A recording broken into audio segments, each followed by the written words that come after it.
Witam w kolejnym odcinku. Połowa lutego, jak widać pogoda zimowa i dlatego zapraszam dzisiaj na odcinek o zimowej eksploracji na rowerze. Czy to ma sens, czy nie? Od razu na początek prośba do Was. Napiszcie w komentarzu, czy Wy coś takiego uskuteczniacie, czy Was na przykład pogoda od czegoś takiego odrzuca. A jeśli to uskuteczniacie, no to jak się ubieracie, jakiego sprzętu do tego używacie i w ogóle jakieś Wasze przemyślenia na ten temat.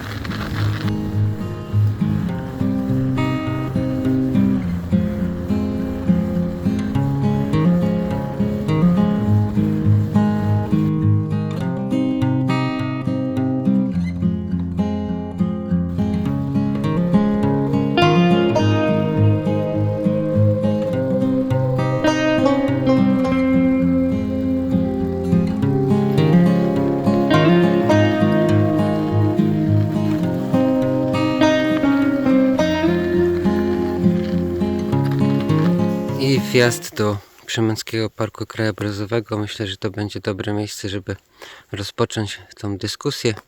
Chodzi mi oczywiście o eksplorację raczej offroadową niż drogową, no bo na drodze to tak naprawdę zimą się aż tak wiele nie zmienia, wystarczy się cieplej ubrać.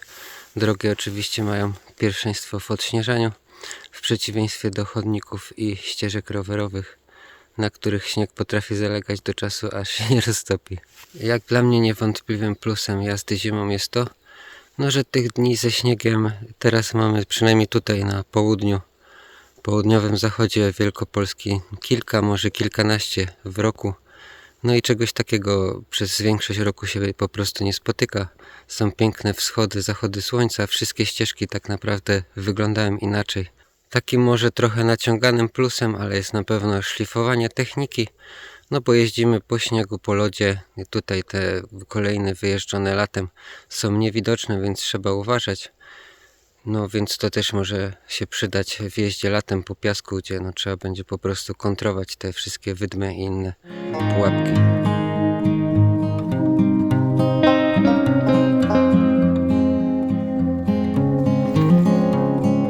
No to co wspominałem wcześniej sprawia też, że aby mieć jakąś fajną przygodę, no nie potrzebujemy jechać jakoś niesamowicie daleko, wystarczy tam powiedzmy 20-30 km wokół domu, no i odkrywamy tak naprawdę coś nowego, coś czego wcześniej latem, jesienią czy wiosną nie doświadczaliśmy. No na pewno też jest dużo mniejszy ruch w lesie czy na polach, bo po prostu dużo ludzi boi się jeździć w takich warunkach. No i też dla mnie dużym plusem czegoś takiego jest to, że po prostu więcej zwierząt wychodzi, no bo wiedzą też, że nie ma aż tylu ludzi, no i mogą sobie pozwolić na swobodne przechodzenie, czy to przez las, czy przez pole.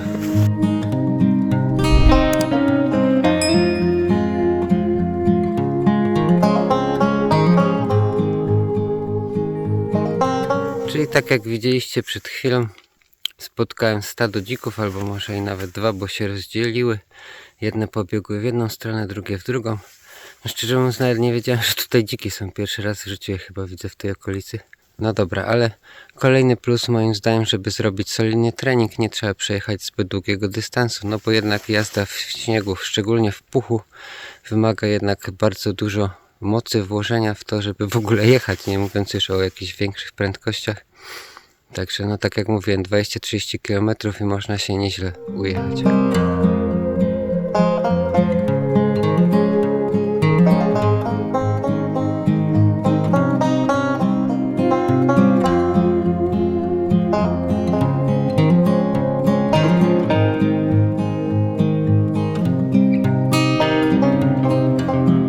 Jeśli było o plusach, no to musi być oczywiście też o minusach. No na pewno jednym z największych minusów jest to, że śnieg, no i jak jeździmy powiedzmy w błocie takim pośniegowym, czy sól drogowa, no to strasznie mocno zużywa nam napęd i wszystkie inne tak naprawdę komponenty w rowerze. Dlatego moim zdaniem, jeśli ktoś chce jeździć zimą w takich ciężkich śniegowych warunkach, no to warto mieć jakiś drugi rower, taki zapasowy gruz, że tak powiem. No ale o tym to jeszcze trochę później powiem pod koniec filmiku, na czym ja jeżdżę i też o ubiorze trochę na zimę.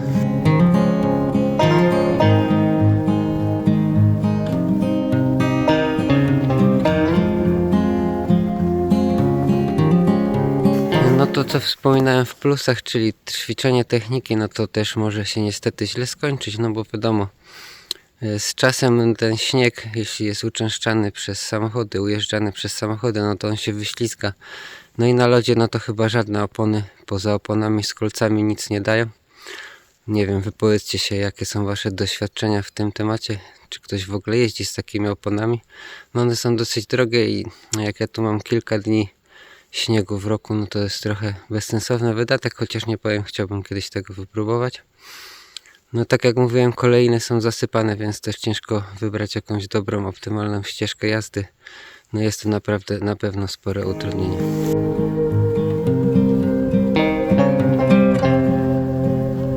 Jeśli ktoś jest fanem szybkości, no to na pewno minusem będzie też to, no, że prędkości osiągane na śniegu są tak naprawdę sporo niższe, no, moim zdaniem około 20 do 50% w zależności od tego, jak ubity jest śnieg.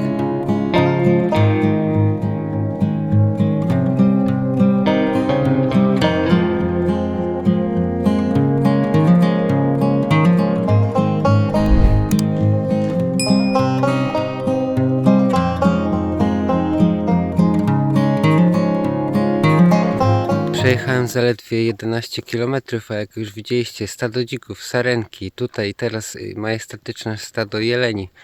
Także no zima jest po prostu wspaniała i zawsze czekam na te opady śniegu, żeby było jak najmniej ludzi, a jak najwięcej zwierząt.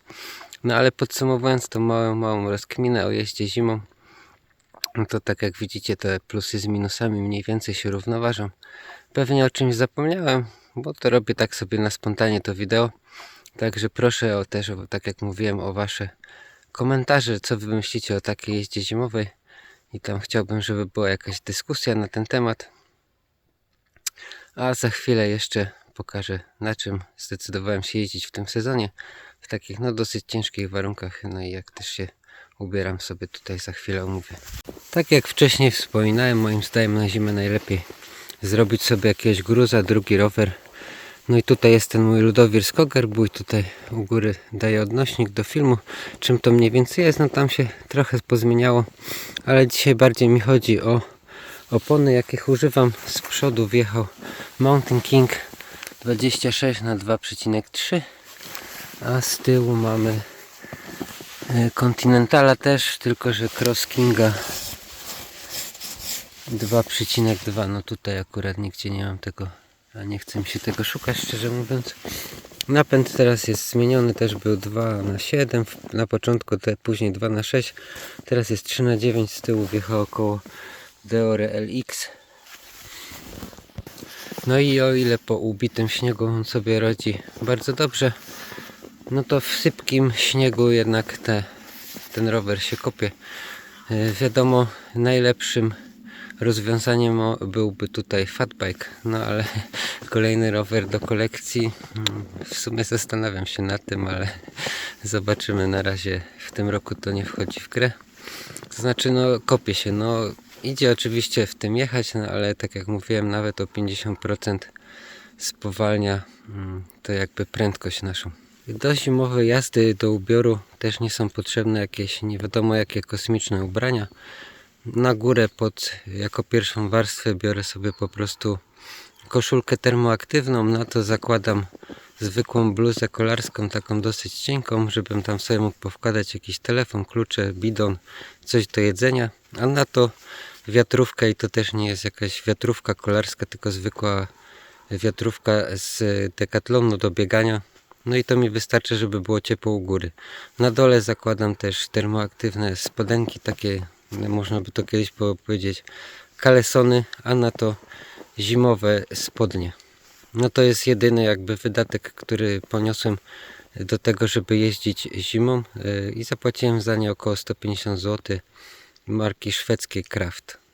W promocji w Martesie sobie kupiłem w tamtym roku i dobrze mi służą, nie jest mi w nich zimno i też mi nie przewiewa, bo mają takie pady, które zapobiegają temu, żeby nam wiatr po prostu nie przewiewał.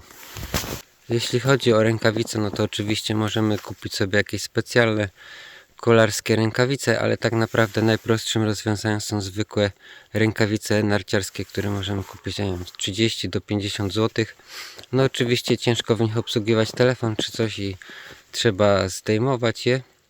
No ale tak jak widziałem u wstał przed kąpa, można sobie zrobić dwie warstwy. Jedne takie naprawdę cieniutkie rękawiczki, które mają te takie jakby padziki, żeby sobie dotykać ekranu, a na to właśnie jakieś takie grubsze rękawice. Natomiast jeśli chodzi o buty, no to ja jeżdżę w butach trekkingowych, no ponieważ nie mam SPD-ków i też jakoś na razie nie mam zamiaru ich używać. No tym bardziej, że w takich ciężkich warunkach, gdzie nie wiadomo kiedy tak naprawdę trzeba będzie się wypiąć, moim zdaniem byłoby to dosyć niebezpieczne.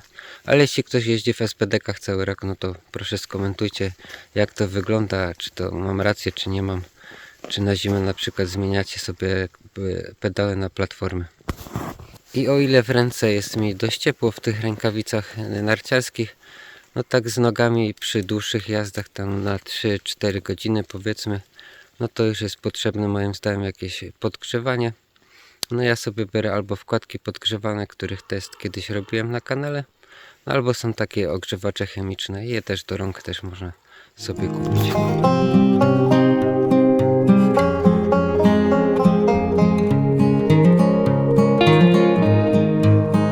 Zimowa eksploracja na rowerze, tak jak wszystko, ma swoje plusy i minusy.